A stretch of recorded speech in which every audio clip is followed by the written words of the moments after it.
Hey everyone, I'm here to do a wrap-up vlog of the month of May. I'm going to show you the books that I've read in the past month, and I'm going to tell you a little bit about what I thought of them. If I have a video review of the book in question, I will put a link somewhere here. So let's get started. First I read Haven by Kristi Cook. This is about a girl who is attracted to some kind of boarding school, and she discovers that every student there has some kind of psychic ability. And I had really high expectations of this book, but unfortunately it wasn't as good as I hoped, so I gave it 3 out of 5. There's a twist in the story. I won't tell you what it is, but I really hoped it was as good as I thought it was, but it wasn't, so that was a bit of a disappointment. Then I read an adult title. I read The Darkest Night by Gena Showalter, which is the first book in the Lords of the Underworld series. And this book was good. Well, not good. I enjoyed it. But it was a bit too... the change in how the main character felt, Maddox, was a bit weird. Let me put it that way. But it was an enjoying read, and I already have book 2, so I think I'll read the whole series eventually. I think I gave this 3 out of 5 as well. Then I read Nick and Nora's Infinite Playlist by Rachel Cohn and David Levithan. And this was a really short read, but it was good. It was a little bit too much cursing in it for my liking. I don't mind a little bit of cursing, but there was literally one chapter that just said that the first page or something was only swearing and cursing, and I didn't like that. But it was a nice book and I really enjoyed it, so if you're looking for a short read and you don't mind bad language, I would recommend picking this one up.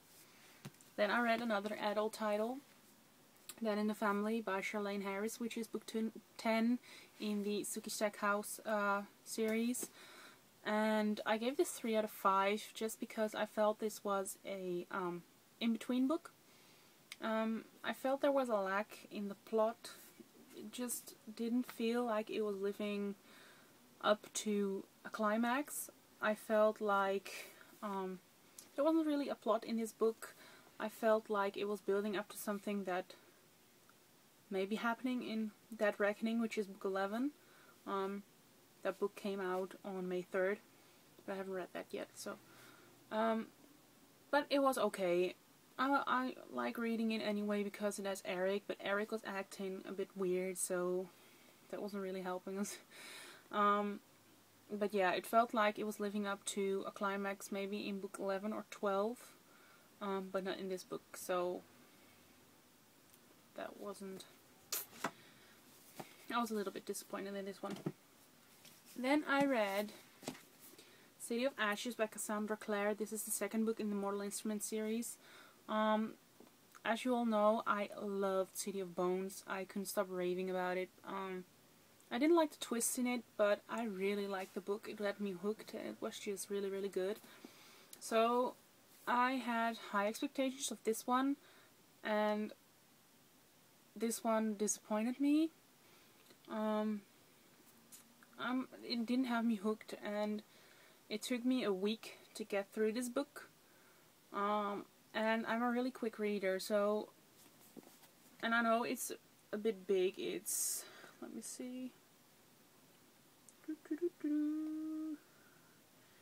is 453 pages long, but I read City of Bones in a little over a day, I think. So yeah, this didn't have me hooked, and I'm not thrilled to read City of Glass so much. I will read it eventually, but after reading City of Bones I was so psyched to read this book, so I read it relatively quickly after each other, and yeah, this one was a bit of a letdown. I think I gave it 3.5, maybe 4, not sure.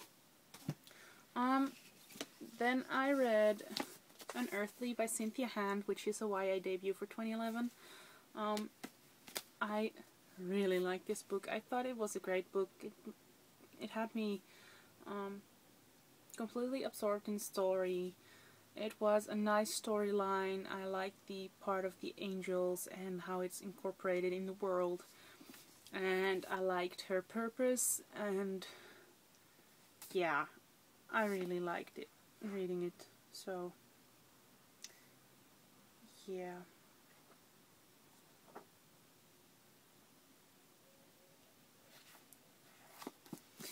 So anyway, I give this 4 out of 5. This is the first in the trilogy, and I'm definitely looking forward to reading book 2, which is called Hallowed, I think. Then there's another book that was a bit of a disappointment for me, which is White Cat by Holly Black. This is the first in the Curse Workers series, and Red Glove is already out, which is book 2. I've heard so many great things about this book that I thought it would be awesome, and it was a great story, and I liked the main character, which is a guy for change. But something was missing and didn't have me hooked. It took me almost a week to get through this one as well, and it's only 300 something pages, like 310 or something. So yeah, but I've heard Red Glove is better, so I might pick that one up. Because it wasn't a bad story. I really liked the idea of being able to curse someone with a touch. It sounds original, and just being able to influence someone's luck, feelings, or whatever. So yeah, but this wouldn't be one that I would recommend reading, but I've heard so many great things from other people, so it might just be me. And then last but not least, this was my favorite book of the month, Will Grayson by John Green and David Levithan. And I loved this book. It got 5 out of 5. It's hilarious. I read it in one day, and I was actually sad that I read it so quickly because it was so good. It had me laughing out loud several times in the first chapter. So my dad looked at me like I was crazy. But I don't care. It was really, really good. I loved Tiny Cooper. And it was just a great, great read. I would definitely recommend picking up a copy of this book. Because this one, it really made me feel good after reading it. And I just really, really liked it. And it made me want to read more of John Green's books. So I ordered some. So yeah. So that's what I finished reading in May. I also started reading 2 other books just 2 days ago. Well, I started Inside Out by Maria V. Snyder 2 days ago. And it's really, really good. It's a dystopian. It's about a girl who lives in some kind of society. I feel like they're living in a bunker under the ground or something. And there are lower levels and upper levels, and the lower levels just scrub and do the dirty work, and then there are the upper levels, and they have all the luxury and all of that. But it's actually really, really good. I'm only halfway through this, but I'm sure we'll be finishing this one today or tomorrow. So yeah, and then I started reading yesterday because it was I have really weird reading habits. If it's good weather outside, sunny and warm, and I can read outside, I feel more attracted to romance books. So I started an adult romance. This is Pleasure Unbound by Larissa Ione. This is the first in the Demonica series. And I'm almost done already. And it's actually really, really good. The only thing that's bothering me is that there is a little too much adult material in this book to my liking, but I really like the storyline so far, so I hope the ending is good as well. I have only 80 pages left, so I will be finishing this later today. So, yeah, that's all that I read last month. It was a bit disappointing. I had, let me think, 4 books. So that's 50% with 3 stars. And usually I'm really good at selecting the books that I would really, really like. And I'm sure that For example, Dead in the Family by Charlaine Harris will be great when I see it in the series, and it will probably be living up to some kind of climax in book 11 or 12, but it was just a bit of a letdown. But the books that I really liked are really books that I would recommend. So yeah, I'm joining in the 30 books in 30 days challenge. I will do a linky below. So I'll be probably reading a lot next month. I'm not sure if I will make it to 30, but honestly I will be glad if I make it past 20, because that's a lot of books. So yeah, let me know in the comments below what you read last month, and what was your favorite book of this month, and I'll talk to you guys later.